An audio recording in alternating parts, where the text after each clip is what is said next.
ডাঙৰীয়া আমি আহ্বান জনাইছো যে আপোনাৰ নেতৃত্বত যেহেতু কংগ্ৰেছ দল অসমত বৰ্তমান বিৰোধী শক্তিৰ ভিতৰত সকলোতকৈ শক্তিশালী সেয়ে আপুনি প্ৰত্যক্ষভাৱে নেতৃত্ব ল'ব লাগিব আৰু অসমৰ বাকি যিবিলাক সৰুবৰ ৰাজনৈতিক দল আছে বিৰোধী ৰাজনৈতিক দল আছে সকলোকে একত্ৰিত কৰি 2026 চনৰ নিৰ্বাচনত আপোনাৰ নেতৃত্বত বিজেপি দলক পৰাভূত কৰিব লাগিব ইয়াৰ বাবে কিন্তু সকলোতকৈ বলিষ্ঠ পদক্ষেপ গ্ৰহণ কৰিব লাগিব আপুনি হে আপোনাক আহ্বান জনাইছো যে মিত্ৰতা সম্পৰ্কে আপুনি আপোনাৰ হুৱে বাৱে থকা দুজনমান নেতৃস্থানীয় ব্যক্তিৰ বাহিৰে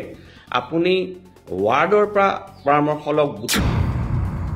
নমস্কাৰ মই আজি এই ভিডিঅ' প্ৰস্তুত কৰিছো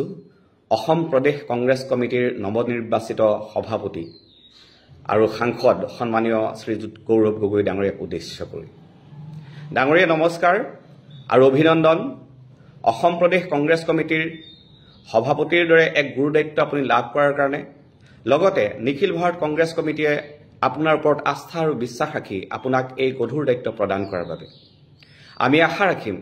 যে আপোনাৰ বলিষ্ঠ আৰু গতিশীল নেতৃত্বত ভৱিষ্যত অসমে এজন নতুন নেতৃত্ব লাভ কৰিব আৰু এই সময়তে আপোনালৈ শুভেচ্ছা জনোৱাৰ লগতে দুটামান আহ্বান জনাব বিচাৰিছো ইয়াক আপুনি পৰামৰ্শ বুলি লয় বা নিবেদন বুলি লয় হে আপোনাৰ কথা প্ৰথম কথা অসম আজি এক সংকটৰ মাজত আছে সকলোৱে উপলব্ধি কৰিছে চাওক বিভিন্ন ধৰণৰ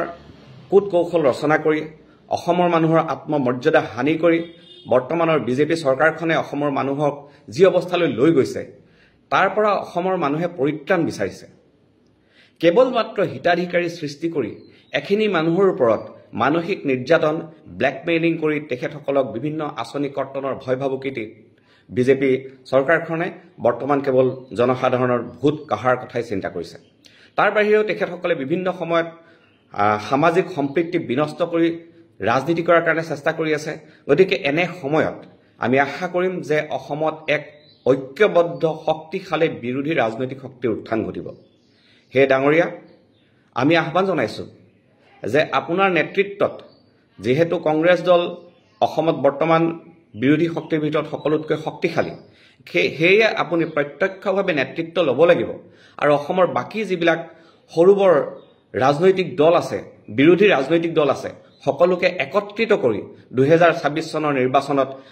আপোনাৰ নেতৃত্বত বিজেপি দলক পৰাভূত কৰিব লাগিব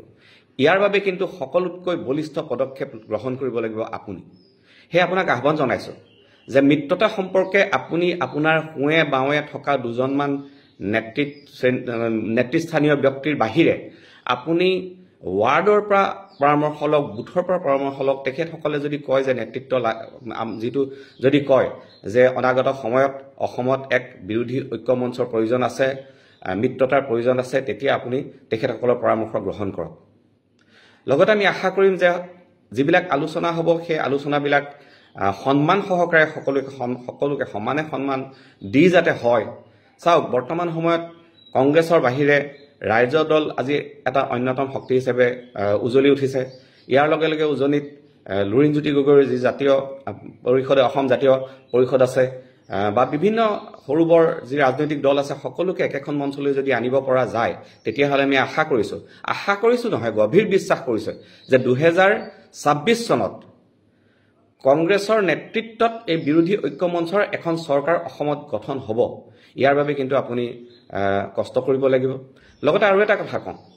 যে এই মিত্ৰতা পিছুৱাই নি একেবাৰে নিৰ্বাচনৰ কেইটামান দিনৰ আগতে যদি কৰিবলৈ যায় তেতিয়াহ'লে কিন্তু ভাল ফল নাপাব সেয়ে আমি আশা কৰিম অন্ততঃ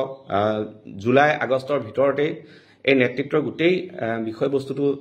সমাপ্ত হওক আৰু পৰাপক্ষত পাৰিলে এতিয়াৰ পৰাই প্ৰাৰ্থিত্ব প্ৰয়াসীসকলৰ মাজৰ পৰা প্ৰাৰ্থীসকলক নিৰ্বাচন কৰি এতিয়াৰ পৰাই যদি ৰাজ্যৰ ৰাজনীতিত তেখেতসকলে বলিষ্ঠভাৱে অংশগ্ৰহণ কৰে তেতিয়া আমি আশা কৰিছো যথেষ্ট সুফল লাভ কৰিম আৰু আপুনি ধন্যবাদ দিয়াৰ নিচিনাকৈ ময়ো ডক্টৰ হিমন্ত বিশ্ব শৰ্মা ডাঙৰীয়াক ধন্যবাদ দিছো যে তেখেতে আপোনাৰ এই উত্থানত যথেষ্ট সহায় কৰিছে তেখেতে এক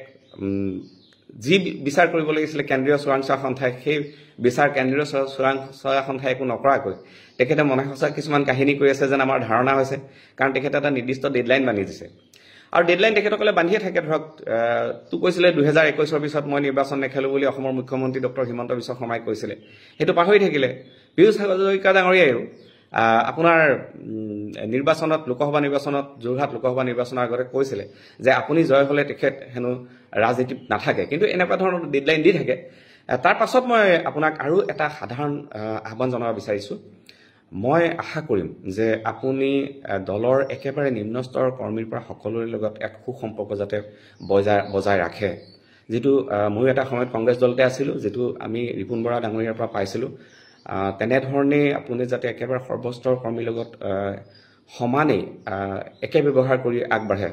দ্বিতীয় কথা হ'ল কি যে আপোনাৰ নিৰ্বাচনৰ সময়ত বিৰোধী দলৰ বহু মানুহে, বিৰোধী মানে ধৰক আমাৰ ৰাইজৰ দল হওক বা জাতীয় পৰিষদ হওক, ব্যক্তিসকলে যথেষ্ট কষ্ট কৰিছিলে। ব্যক্তিগতভাৱে মই বহাগ বিহুত ঘৰলৈ নাহি মাজুলীত ব্যস্ত হৈ আছিলোঁ নিৰ্বাচন প্ৰচাৰৰ কাৰণে। আপোনাৰ একেবাৰে সোঁহাতে থকা মেঘনাথ চেত্ৰী ডাঙৰীয়াক সুধিলে গম পাব যে আমি কেনেধৰণে কষ্ট কৰিছিলোঁ। গতিকে আপোনাৰ কাৰণে কষ্ট কৰা মানুহবিলাকক যদি এদিন কেতিয়াবা ধন্যবাদসূচক কিবা এটা কয়, তেতিয়াহ'লে পুনৰ আপোনাৰ কাৰণে যুঁজিবৰ কাৰণে এখেতসকলে মনত উৎসাহ পাব। এইখিনিকে কথা কৈছোঁ। আশা কৰিছোঁ আপোনাৰ বলিষ্ঠ নেতৃত্বত অসমে এক নতুন গতি লাভ কৰিব আৰু অনাগত সময়ত অসমে স্বাৱলম্বী হৈ অসমৰ স্বাভিমান ৰক্ষা কৰি স্বকীয়তা ৰক্ষা কৰি ভাৰতবৰ্ষৰ মাজত উজলি উঠিব। ইমানকে কৈছোঁ। যদি কওঁতে কিবা ভুল ভ্ৰান্তি হৈছে ক্ষমা কৰিব। ধন্যবাদ। জয় আই অসম।